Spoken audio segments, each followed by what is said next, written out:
Não é segredo nenhum que o Peter é um grande idiota, inclusive ele até já foi diagnosticado com retardo mental. Mas por um acaso você já parou para pensar como seria se as loucuras que ele acreditasse fossem realidade? Pois então, existe um episódio que mostra como as coisas seriam se o Peter estivesse sempre certo. E adivinhem, seria o fim do mundo. Ficou curioso? Então fica até o final que vou te contar como foi o fim do mundo de uma família da pesada. Mas antes, não se esqueça de deixar o like e de se inscrever no canal para continuar recebendo vídeos como esse. No dia 31 de dezembro de 1999, Peter resolveu ir até uma loja de bebidas fazer compras para a festança que aconteceria à noite. Porém, quando ele saía do lugar, um homem vestido de galinha ofereceu para ele um cupom de desconto em um frango de festa. No entanto, devido às suas desavenças pessoais com Ernie, Peter não aceitava nada de galinhas gigantes. Mas o homem muito insistente começa a dizer que Peter deveria aceitar o cupom porque o mundo inteiro acabaria à meia-noite daquele mesmo dia, no exato momento em que o ano 2000 começasse. Achando essa história muito absurda, Peter começa a confrontar o cara, porque se ele tinha tanta certeza que o mundo acabaria, por que ele estava trabalhando? O doidão então começa a explicar para Peter que à meia-noite todos os computadores iriam falhar, os aviões cairiam do céu e as armas nucleares do mundo todo iriam explodir e aniquilar todo o planeta. O famoso bug do milênio, que aterrorizou muitas pessoas na vida real na virada de 1999 para 2000. Quando volta para casa muito assustado com a história maluca que escutou, Peter cancela a festa de ano novo e começa a fazer alguns preparativos para o fim do mundo. No entanto, mais ninguém de sua família acredita nessa história de holocausto nuclear, e por isso Peter dá um jeito de trancar todo mundo no porão da casa. Amor, está grávida? Não. Com isso, os Griffins ficam muito revoltados com Peter, porque afinal de contas, todos estavam perdendo as comemorações de Ano Novo. Mas, para diversão deles, o Peter também tinha levado uma TV para o porão, e a família começa a assistir às notícias para passar o tempo. No entanto, quando a contagem regressiva para o início do ano novo começa, Peter fica muito apreensivo esperando que o pior acontecesse.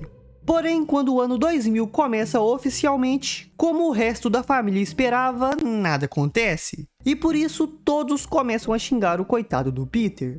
Mas eles tinham esquecido de levar em consideração que gastariam um certo tempo desde a pane dos computadores até o fim do mundo realmente começar. E por isso, depois de um tempo, o caos começa a se espalhar por todo o mundo, com aviões caindo, trens descarrilando, mísseis sendo disparados sozinhos e por fim, o mundo inteiro começa a arder em chamas. Ou seja, por incrível que pareça, o Peter tinha razão. Uma semana depois do fim do mundo, os Griffins tentavam sobreviver naquele lugar pós-apocalíptico, e o Peter não parava de jogar na cara deles que esteve certo o tempo todo. Mas, tentando ser otimista, Lois diz que eles deveriam ser gratos por terem conseguido sobreviver ao apocalipse com saúde e sem mutações. E com isso vemos que graças às explosões nucleares, o Cleveland e o Quagmire tiveram seus corpos fundidos, ou melhor, as pernas do Quagmire derreteram e se prenderam na barriga de Cleveland. Só não sei como eles ainda têm equilíbrio para andar. E o motivo da família estar tranquila daquele jeito mesmo com o mundo todo destruído era porque, graças a Peter, eles tinham um suprimento de comida desidratada que duraria por no mínimo um ano inteiro. Mas eles só esqueceram de um pequeno detalhe: o Peter é muito burro. E por isso, sem pensar duas vezes, ele acaba comendo toda a comida desidratada de uma só vez, dizendo que ela não saciava sua fome. Mas acontece que ele tinha esquecido de hidratar a comida, e por isso, assim que ele bebe um copo d'água, toda a comida incha instantaneamente dentro dele. Todos pra fora, preciso ir ao banheiro. Agora! Depois desse incidente, Peter e Brian saem para procurar comida, mas todas as lojas da cidade já tinham sido esvaziadas pelos sobreviventes do apocalipse. Então, como não havia mais comida na cidade, Peter decide ir embora do lugar junto com sua família, porque segundo ele só existiam duas coisas que conseguiriam sobreviver a um holocausto nuclear: baratas e bolinhos. E antes do fim do mundo, ele tinha ouvido falar sobre uma fábrica de bolinhos em uma cidade próxima, e por isso ele queria levar sua família para lá e ter um suprimento ilimitado de comida. E enquanto todos se despediam de sua velha casa, a Maggie, muito caridosa, resolveu ajudar o Joe, que tinha ficado grudado no chão depois que suas pernas derreteram. Mas ao invés de tirar o coitado de lá, a Maggie só espalha ratoeiras ao redor dele para ajudá-lo com os ratos que estavam andando pelo local. Mas isso não dá muito certo, não. Pode vir com tudo! Os Griffins então começam sua jornada até a fábrica de bolinhos, e depois de ficarem sem gasolina e andarem um bom tempo a pé, eles finalmente conseguem chegar na cidade que queriam, mas não conseguem encontrar nenhuma fábrica por lá. Extremamente revoltado por ter sido obrigado a andar por nada, Stewie entra em pânico e começa a dar um chilique. Mas enquanto ele dava seu showzinho, acaba caindo dentro de uma poça de lixo radioativo. E ninguém se importa com isso, porque eles finalmente tinham encontrado a fábrica de bolinhos, que estava totalmente intacta. Ou seja, o Peter estava certo de novo. Os Griffins então vão em direção à fábrica com planos de construírem uma nova comunidade ao redor dela. E por ter caído no lixo radioativo, os braços do Stewie viraram tentáculos. Então, um ano se passa, e depois de chamarem seus amigos, os Griffins realmente criam uma cidade em volta da fábrica de bolinhos e a chamaram de Nova Quahog. E apesar das mudanças drásticas, todos começaram a reconstruir suas vidas naquele lugar. Peter tinha se intitulado o prefeito eterno do lugar. O Stewie agora era um monstro de acidente radioativo e era obrigado a viver com o corpo de um polvo. Cleveland foi obrigado a se acostumar com Quagmire em suas atividades íntimas, e o Joe, ao invés de pernas, agora ele tinha um bloco de concreto. Só não sei como que ele faz para se movimentar. Brian então aparece com um cara que queria autorização do prefeito para fazer parte da comunidade deles. Como um bom líder, Peter até recebe o cara de braços abertos, mas diz que se ele quisesse ficar, precisaria trabalhar. Algo muito compreensível.